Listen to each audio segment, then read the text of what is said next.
Hello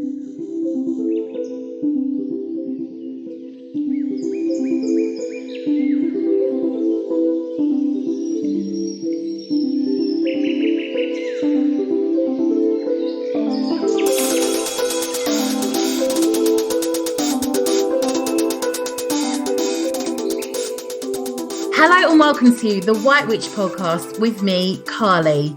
Hope you are all well, witches. On today's show, we are talking all about Yule and the lore relating to the Krampus and the 13 lads. But to kick things off today, we have our book review.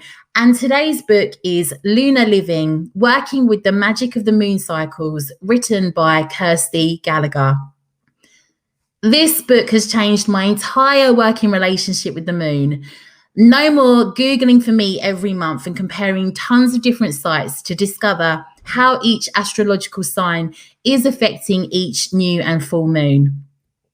This book does all the work for me, and so far it feels spot on.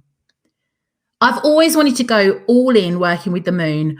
I've enjoyed books such as Moonology, written by Yasmin Boland, and used a multitude of moon apps. But when I picked up this book, I felt like my wish had been granted. This is a beautiful pinky purple hardback book that now lives on my altar. You may have seen my altar tour recently on my new YouTube page. You can find me under the White Witch Company on YouTube.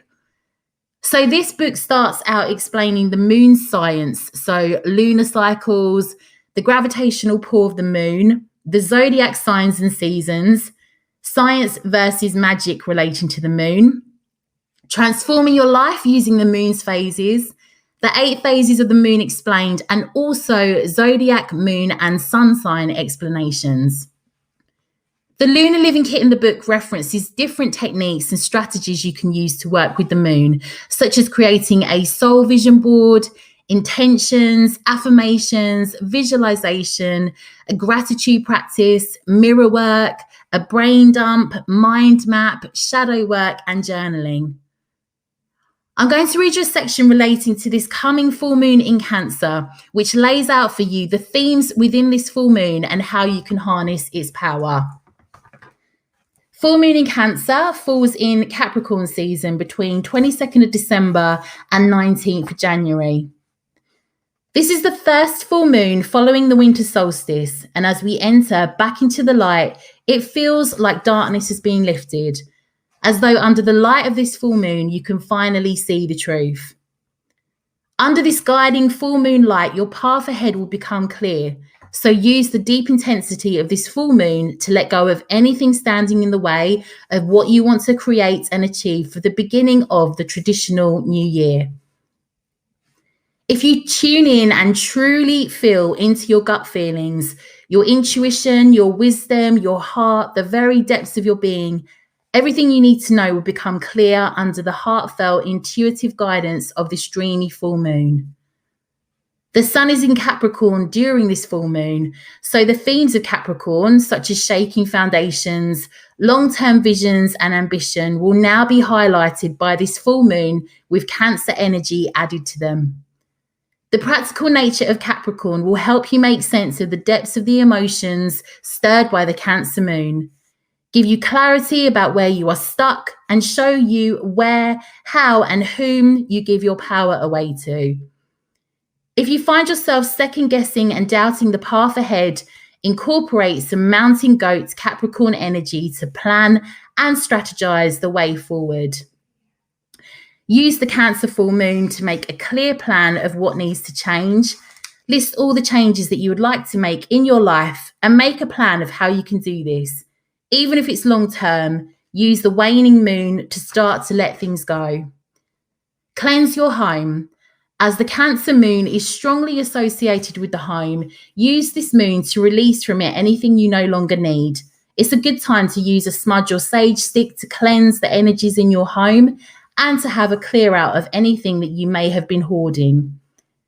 Shed your shell. Use this moon to shine a light on where you have built up a hard shell of protection around yourself for fear of being judged, failing, or not wanting to appear weak or vulnerable. Use the waning moon to allow these structures and parts of you to gently fall away. what to watch out for under a Cancer moon, becoming moody and emotionally unpredictable, avoidance of facing up to things and clinging too tightly to what you know must go, withdrawing into and hiding in your shell. And a crystal for this moon, pink fluorite for your emotions, carnelian for confidence in moving forward through fear, or moonstone to work more deeply with the moon's wisdom. Every single full and new moon goes into the same level of detail. So all I need to do each full and new moon is reach for this book. It has helped me build my practice working with the moon. I use this book and its many journal points, writing it out in my book of shadows. My favourite book relating to moon magic, one I definitely recommend as a book you can use pretty much twice a month for years on end. I love this book. It simplifies everything, makes it really straightforward. I actually use it for the work and I feel really confident with it. It's also very pretty. It looks gorgeous on my altar. Beautiful, but practical. Join me after the break to talk all about Yule and Christmas lore such as the Krampus.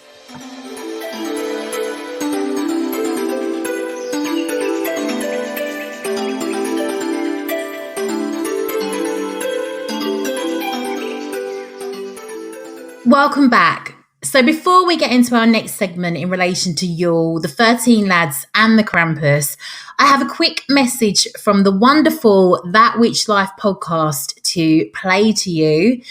On our last episode, we reviewed Courtney from the show's book, The Morrigan, an absolute treasure of a book.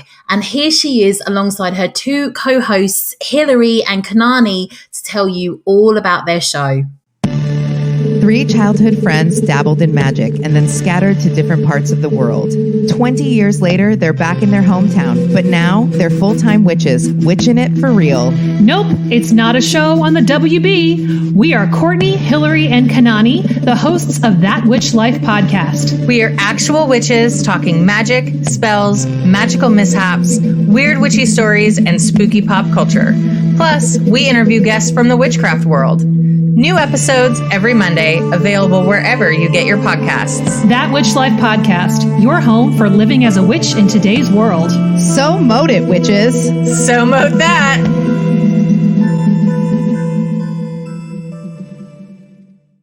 So that was That Witch Life podcast, a wonderful podcast. I've just finished listening to their episode with Rachel True, who was from one of my favourite films, The Craft, the original version. So without further ado, let's talk all about Yule and the folklore surrounding it. There is another Yule episode I issued out a year ago, all about Yule and Christmas witches, if you haven't already listened to that too. So I must admit, I'm not a fan of the winter months. As a summer baby who loves being outdoors and in my garden, I struggle. I used to need to battle that old seasonal adjustment disorder. This is a chemical reaction in the brain. It's caused by the lack of sunlight and it decreases our serotonin levels. So as I've got to know my mind better, I appreciate how important it is for me to get out in nature every day, come rain or shine, to counteract this. The winter months create an instinctual desire in us to slow down and rest, sleep, eat more, spend more time indoors. However, modern life expects us to keep up with work schedules and obligations, regardless of how cold or dark it is. So winter is said to be a time when the dark goddess reigns. This is the waning part of the year, and when Yule comes around, the birth of the sun comes again. During ancient times, people prepared for long, harsh winters by storing their reserves and resting. In this period, the dark goddess is said to call us to take a break from everything. It's a time when we can reap that which we have sown through the harvest festivals, a time to turn inward and rest. The time just ahead of Yule is a quiet time of rest, reflection, and getting ready for the long haul ahead. However you celebrate this Yuletide and winter season, be sure to honour your cyclic rhythms and, if you work with the dark goddess, what she calls to you. Make space and time for yourself. So when Yule arrives, we begin a whole new solar year. And from that day, the sun will grow and it will reach its peak at the summer solstice. It's that new promise at Yule of beginnings soon to happen. So this dark phase of the year gives us time to reflect and contemplate that which we want to give birth to in the upcoming months after Yule. It's a time to rest up and also celebrate, but we can certainly give thought to that which we wish to do next year. So, some winter goddesses that you might want to learn more about or decide to work with. You've got Skadi or Skarthi, and that's a Norse goddess. Holder, also known as Frau Hol, Norse Germanic goddess. Demeter, Greek goddess. You have Morena, also known as Mazana, a Slavic goddess. Frigga, the Norse goddess. Kalich Bur, or known as Bera, a Celtic Scottish goddess. And Chione, which is a Greek goddess. In myth and legend, it is said that upon the howling winds of winter rides a supernatural hunting party, infamous throughout Northern Europe.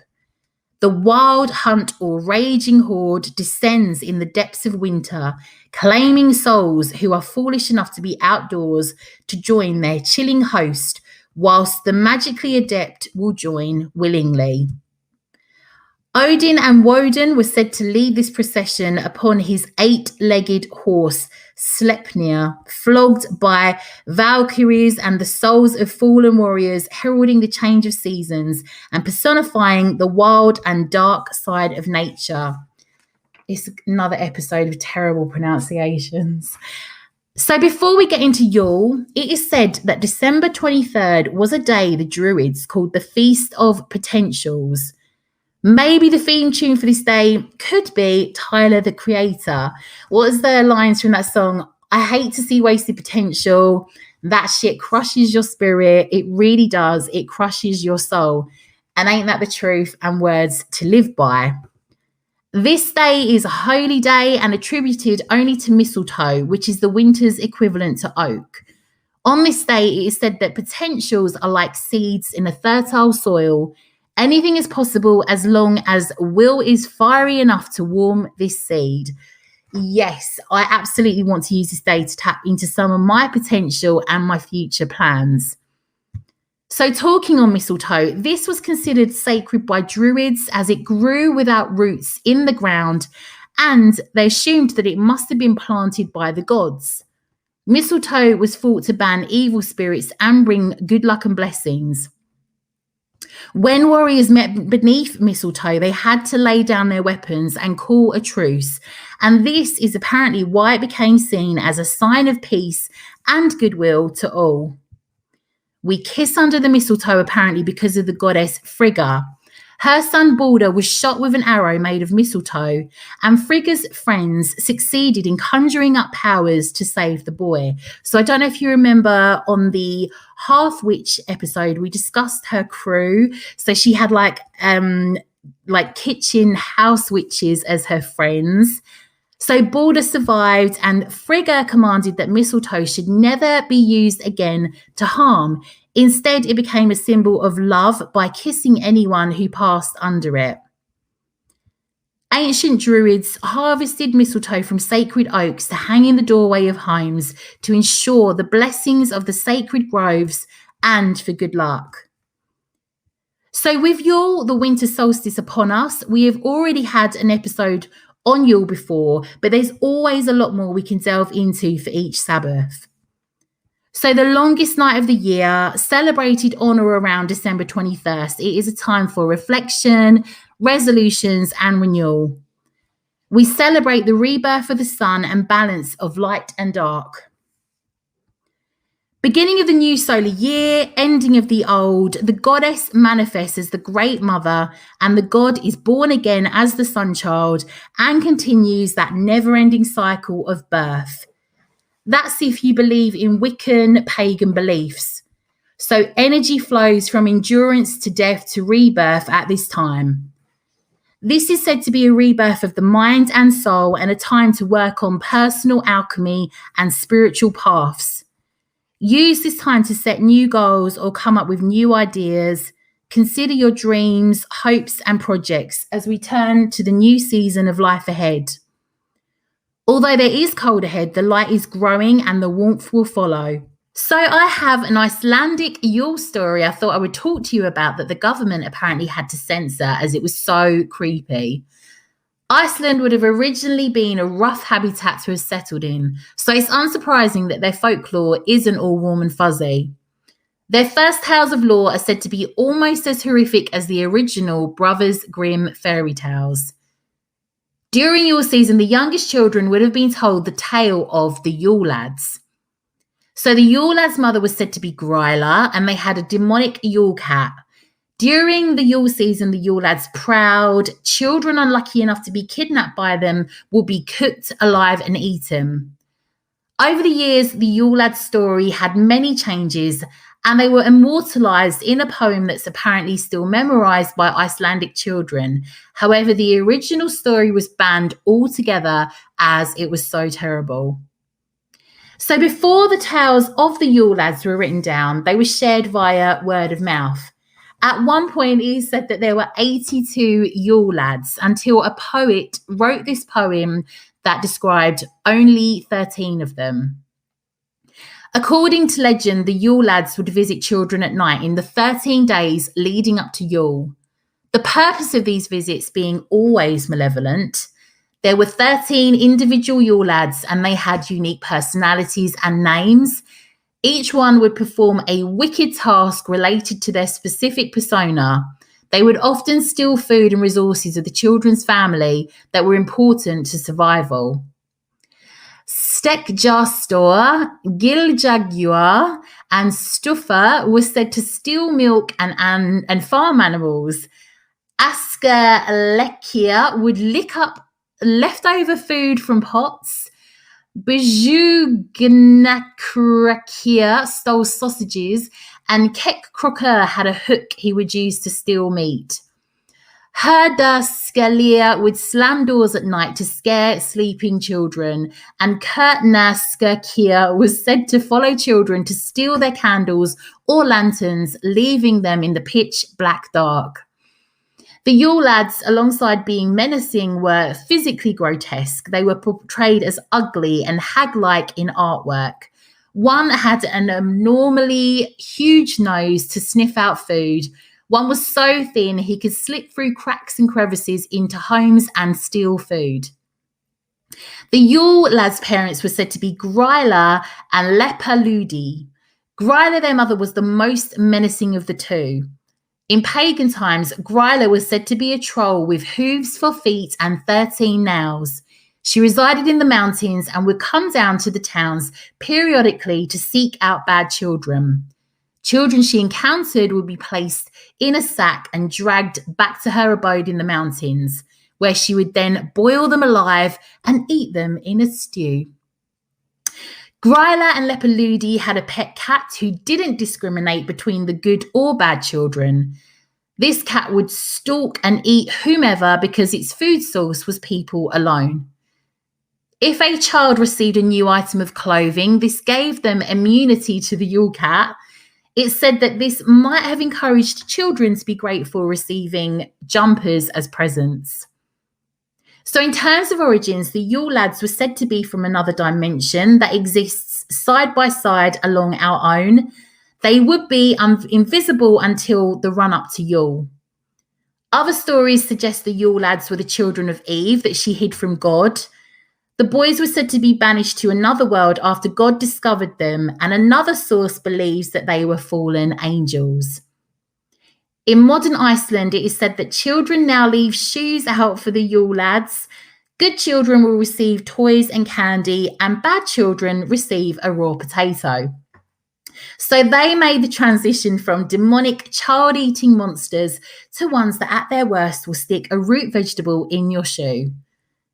Lads that would have stolen milk now politely request you leave them out a glass of milk, and instead of stealing your food, they might just lick one of your spoons. This change came due to the popularity of good old Santa Claus. As he became more popular, the Yule lads morphed to become less frightening, and their narratives were toned down somewhat. Apparently, in 1746, parents were officially banned from telling this story to their children. Overall, though, this tale was said to have originally been made terrifying to breed bravery and resilience in children so that they could grow up successfully. So, did you know that Santa is said to be the Holly King, also known as the Dark Lord, Old Nick and Father Time? The sleigh, solar chariot, the reindeer, the 8 sabbats, their horns representing the horned god, with the North Pole symbolizing the land of the shadows and the dying solar year. The Holly King was said to wear a red robe and holly atop his head. Gifts were said to be given to welcome the Oak King as the sun is reborn, a reminder of the gift of the Holly King who must depart for the Oak King. In the Norse Yule, it was said that a heathen fest would last 12 days, with Odin and the wild hunt we mentioned earlier starting the feast. The pagan origins of the Christmas tree were that the tree would be brought in so that the wood spirits would be kept warm in cold winter months. Food and treats were hung on the branches for the spirits to eat.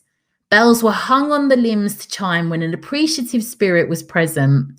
And a 5-pointed star would represent the 5 elements placed at the top of the tree. So here are some ways that you could celebrate Yule as a solitary witch. You might wish to sing the sun awake at dawn. The winter solstice is the point of the year where each dawn that follows thereafter will be stronger than the last. The dawn of the day of the solstice will be the weakest of those that went before it. So you might wish to lead your song to the sun at dawn for its strength in whatever song or sound that you know. There are plenty of beautiful old solstice chants and songs that you could find from Pinterest or YouTube or even Spotify. So you might wish to burn a sprig of holly on your Yule log fire or a simple fire, and folklore says that it will burn away your troubles from the past year.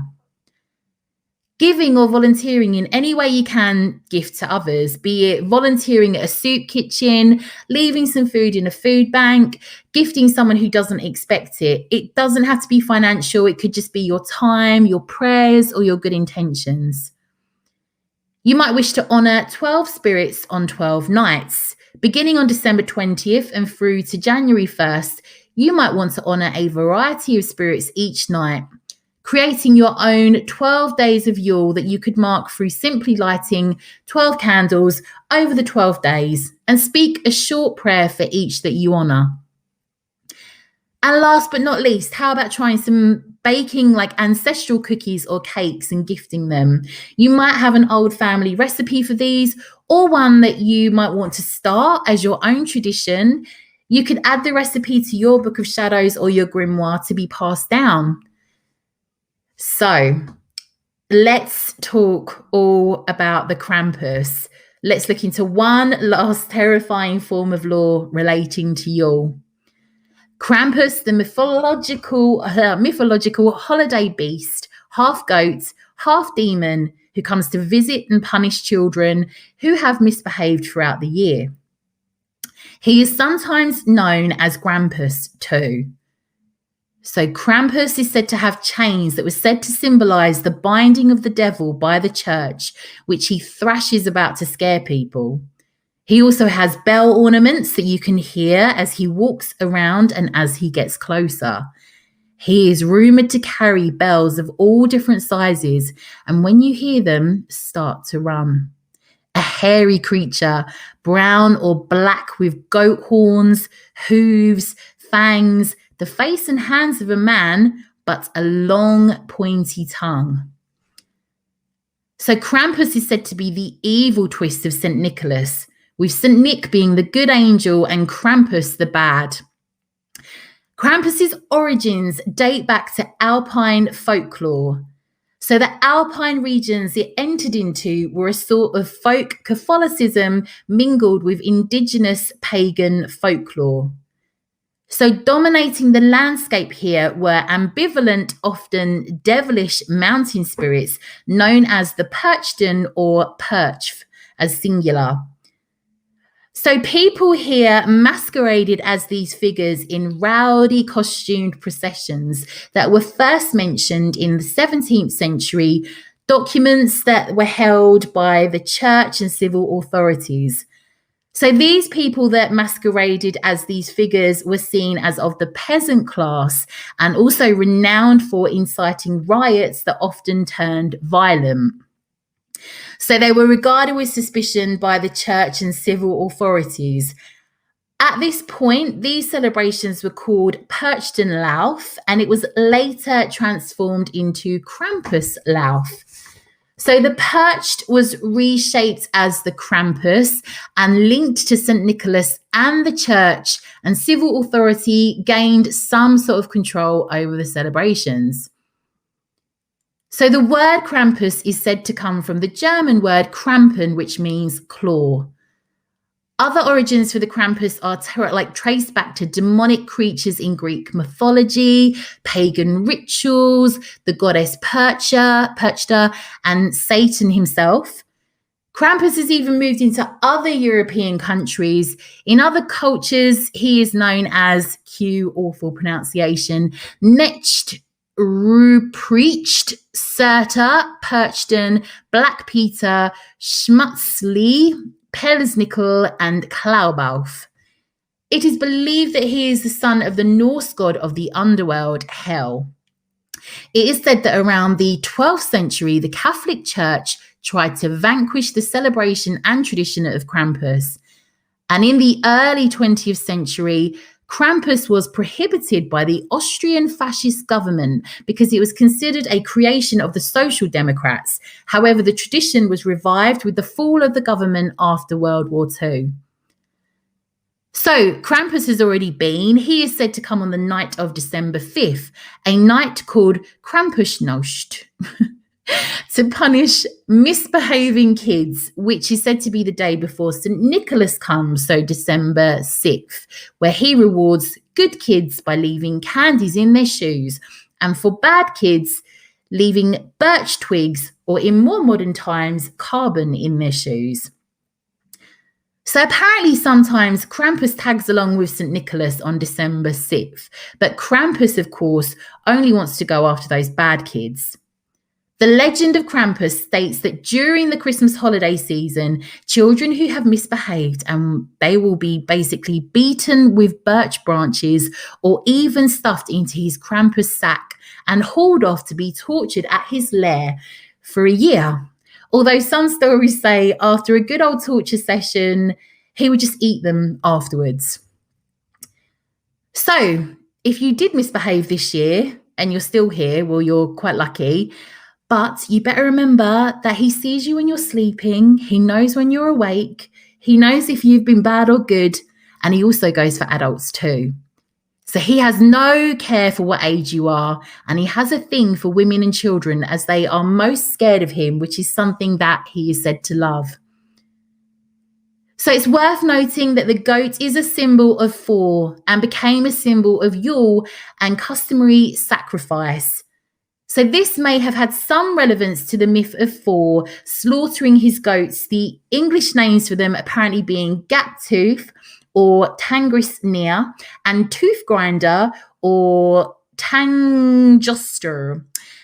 These two goats pulled Thor's chariot and provided food every evening by being slaughtered, only to be revived the next morning.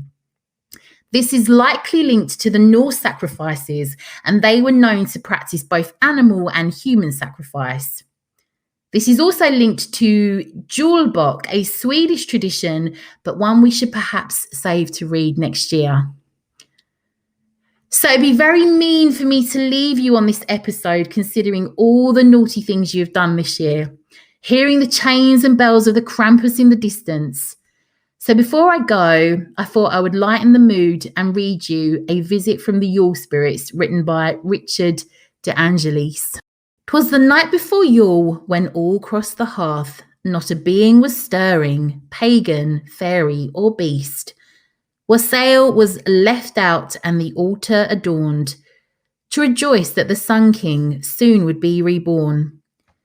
The children lay sleeping by the warmth of the hearth, their dreams filled with visions of beloved Mother Earth. Milady and I, beneath blankets piled deep, had just settled down to our own solstice sleep. Then a noise in the night that would leave us no peace awakened us both to the honking of geese. Eager to see such a boisterous flock, when we raced to the window, our mouths dropped in shock. On the west wind flew a gaggle of geese, white and grey, with Frau Holder behind them in her gift-laden dray. The figure on her broomstick in the north sky made it clear La Befana was approaching to bestow Yuletide cheer. From the south came a comet more bright than the moon, and we knew that Lucia would be with us soon. As these spirits sailed earthward over hilltops and trees, Frau Holder serenaded her feathery steeds. Fly Isolde, fly Tristan, fly Odin and Freya, fly Morgane, fly Merlin, fly Uranus and Gaia. May the god and the goddess inside you store, from the clouds in the heavens to yon cottage door. As soft and silent as snowflakes they fell, their arrival announced by a faint chiming bell. They landed like angels, their bodies aglow, their feet left no marks in the new fallen snow. Before we could ponder what lay next in store, there came a slow creaking from our threshold door. We crept from our bedroom and were spellbound to see. There in our parlour stood the Yule Trinity. Lucia the maiden, with her head wreathed in flame, shone with the radiance for which she was named. The Lightbringer's eyes held the joy of a child, and she spoke with a voice that was gentle yet wild. May the warmth of this household never fade away. Then she lit our Yule log, which still burns to this day. Frau Holder in her down cloak stood regal and tall, the matron of Solstice, the mother of all. Under her gaze we felt safe and secure. Her voice was commanding yet almost demure. May the love of this family enrich young and old, and from the folds of her cloak showered coins of pure gold. La Befana wore a kerchief on her silvery hair, the veil of the crone who has secrets to share. In her eyes gleamed a wisdom only gained by spent youth. Her voice was a whisper, but her words rung with truth. May health, glad tidings, and peace fill these rooms, and she banished misfortune with a sweep of her broom. They then left a gift by each sleeping child's head, took a drink of the wassail, and away they sped. While we watched them fly through the night sky, we laughed at the wondrous magic we had found in the craft. As they departed, the spirits decreed. I'm getting a bit emotional. Merry Yule to you all, and may all blessed be. Oh my goodness, like this time of year makes me a bit emotional. So I just want to end this. I'm feeling all warm and fuzzy, and yeah, in the festive zone. I just want to say to you all, have a beautiful Yule, Christmas, winter solstice, however you celebrate it. Just a little bit of news for you. If you would like to come over and join me on Monday, 21st of December for the winter solstice, there will be an Instagram live with me and my very good friend, Nat, my business partner. We are launching a new online sacred space. So we are having an Instagram live to talk all about the age of Aquarius. So this huge dawning that's taking place. And we have a winter solstice meditation. It's like combined with the whole dawning of the age of Aquarius. So it's going to be very, very exciting time to be alive. So I'd love to see you there. You can come over to my Instagram page at the White Witch Company, and like I say, that's Monday 21st of December at 5:45 p.m. That's obviously Greenwich Meridian time. We will have a recording that you can catch afterwards, which explains all about the age of Aquarius and exactly what's going on. So join us on that Instagram live. Like I say, we're discussing the age of Aquarius with a conjunction of Saturn and Jupiter at 6:22 p.m, where we will lead a synchronized global meditation, which I believe has been organized by at Global Peace Meditation. And overall, this will all go towards achieving the age of Aquarius. We'll also be revealing our new offering, the High Priestess Temple, and give you the opportunity to join us for a 3 healing journey into the Cave of Transformation, which is kicking off January the 11th, 2021. So definitely don't miss that. So this is a special event. It's going to be vibration raising, energy activating, spiritually nourishing, intellectually fascinating, but just love to see you all there. So without further ado, let's wrap things up today. Thank you so much for all your reviews, your messages. Over the course of this year, I've been so overwhelmed. I am so grateful because any reviews that you leave means that more people can find the show. If you have left me a review, thank you so much. And if you haven't and you feel called to do so. I'd be so grateful. You can find me on Facebook, The White Witch Company. You can join us over there for the Literary Witches Coven, a monthly book club. We are currently reading Women Who Run with the Wolves. We have our group call beginning of January for that. You can drop me an email, carly@thewhitewitchcompany.co.uk. So tell me what books you want to hear about on the show, topics that you'd like covered. Just give me your feedback, get in contact. Tell me if you tried anything out that you've heard on the show. I would love to hear from you. And again, have a wonderful winter solstice, lovely Yule, Christmas, however you celebrate. Lots of witchy love.